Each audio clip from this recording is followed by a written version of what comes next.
Classical antidepressants, the MAO inhibitors. Discovered by accident when an anti-tuberculosis drug was observed to help depression that coexisted in some of the patients.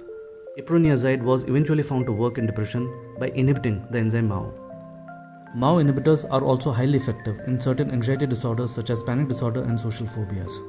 MAO exists in two subtypes, A and B. The A form preferentially metabolizes the monoamines most closely linked to depression, that is, serotonin and norepinephrine. On the other hand, B form preferentially metabolizes trace amines such as dopamine, tyramine, and phenylethylamine.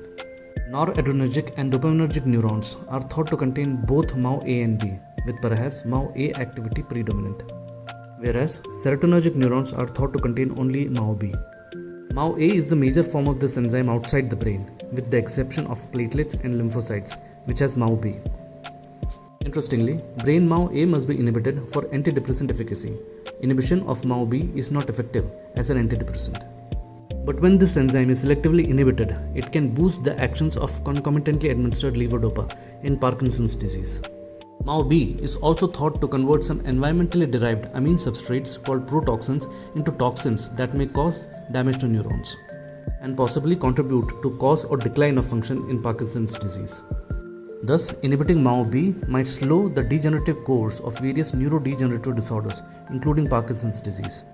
Two MAO inhibitors, selegiline and rasagiline, when administered orally in doses selective for inhibition of MAO-B, are approved for use in patients with Parkinson's disease. When MAO-B is inhibited simultaneously with MAO-A, there is a robust elevation of dopamine as well as of serotonin and norepinephrine, and theoretically provides the most powerful antidepressant efficacy across the range of depressive symptoms from diminished positive effect to increased negative effect, and therefore is a good therapeutic strategy to treat refractory treatment-resistant symptoms. Recent brain imaging studies show elevated levels of MAO-A activity in depressed patients, and patients who recover from their depression with SSRI treatments but do not simultaneously recover normal levels of MAO-A have a continuing vulnerability to relapse. The MAO-A as a potential cause of depression or of some form of treatment resistance comes from the discovery of protein called R1 or repressor 1. It controls the expression of MAO-A. R1 may be depleted in both treated and untreated depression, causing a lack of repression of MAO-A synthesis and thus an increase in MAO-A activity in depression. Now, to prescribe MAO-A inhibitors, it is necessary to understand how to manage two issues. First, diet and then drug interactions. The dietary tyramine interaction. One of the biggest barriers is that a patient taking one of these drugs may develop a hypertensive crisis after ingesting tyramine in the diet. Normally, the release of norepinephrine by tyramine is inconsequential because MAO-A safely destroys this released norepinephrine. The body normally has a huge capacity for processing tyramine, and the average person is able to handle approximately 400 milligrams before blood pressure rises. But when MAO-A is inhibited, it may take as little as 10 milligrams of dietary tyramine to increase blood pressure and cause hypertensive crisis, defined by a diastolic blood pressure of more than 120. Potentially fatal reaction is characterized by occipital headache that may radiate frontally, palpitations, neck stiffness or soreness, nausea, vomiting, sweating, dilated pupils, photophobia, tachycardia or bradycardia with constricting chest pain. Since the tyramine reaction is sometimes called a cheese reaction, there is a myth that all cheese must be restricted for patients taking MAO inhibitors. However, this is only true for aged cheese and not for most processed cheese. Also, it is not true that patients taking MAO inhibitors must avoid all wine and beer, as canned beer and bottled beer are low in tyramine generally.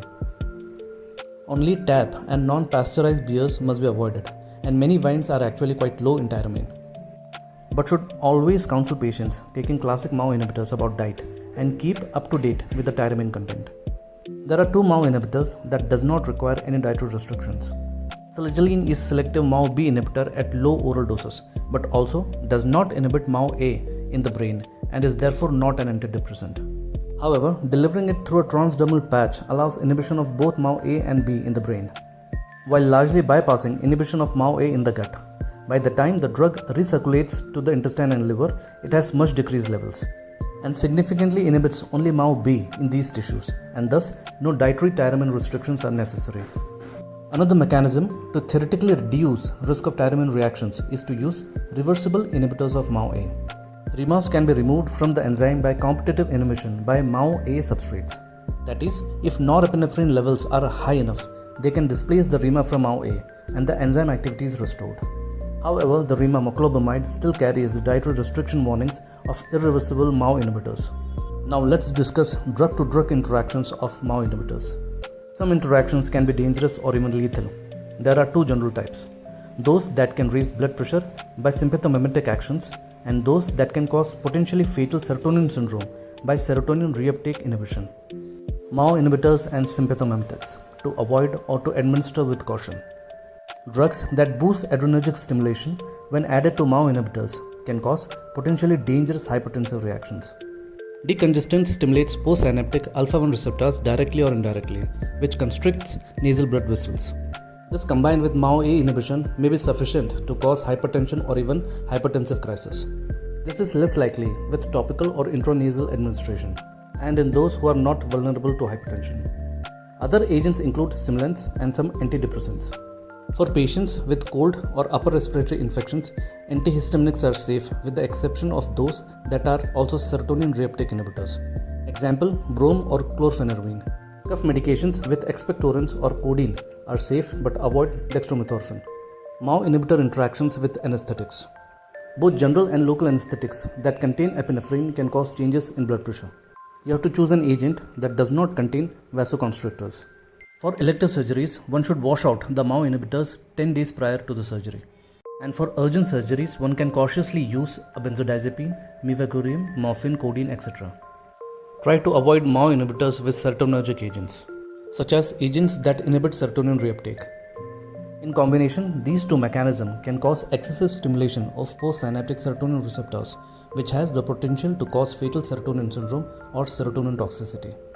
The clinical features of serotonin toxicity can range from mild end of the spectrum with symptoms like migraines, myoclonus, agitation and confusion to the severe end of the spectrum with symptoms like hypothermia, seizures, coma, cardiovascular collapse, permanent hypothermic brain damage or even death. Early diagnostic criteria for serotonin syndrome were developed by Sternbach. However, these criteria lack both sensitivity and specificity. On the other hand, Gilman's group in Australia developed a set of diagnostic criteria called the Hunter serotonin toxicity criteria, which needed only 5 of the clinical features associated with serotonin toxicity, which were clonus, agitation, diaphoresis, tremors, and hyperreflexia.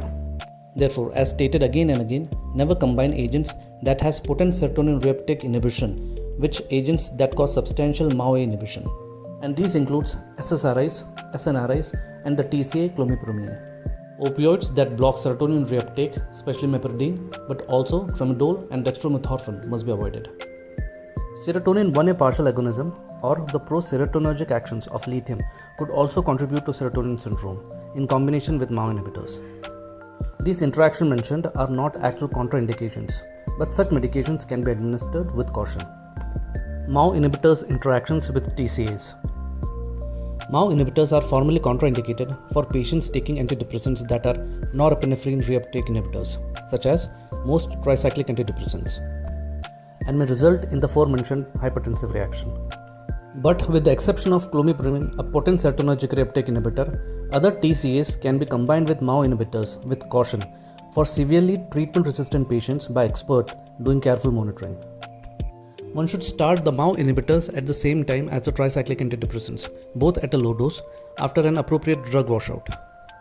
Then, one should alternately increase the doses of these agents every few days to weeks as tolerated. Again, the MAO inhibitor should not be started first. Cyclobenzaprine, carbamazepine and oxcarbazepine are structurally related to TCAs. However, these agents do not block serotonin or norepinephrine reuptake and thus can be used with caution. MAO inhibitors interactions with opioids. There is actually no dangerous pharmacological interactions. But as previously stated, the reason why some of these opioids must be avoided, especially meperidine, possibly methadone and tramadol, is that they have concomitant SERT inhibition, while another tapentadol has NET inhibition. Analgesics including opioids which are safe to administer with MAO inhibitors are those lacking serotonin reuptake inhibiting properties, such as aspirin, acetaminophen, NSAIDs, codeine, hydrocodone.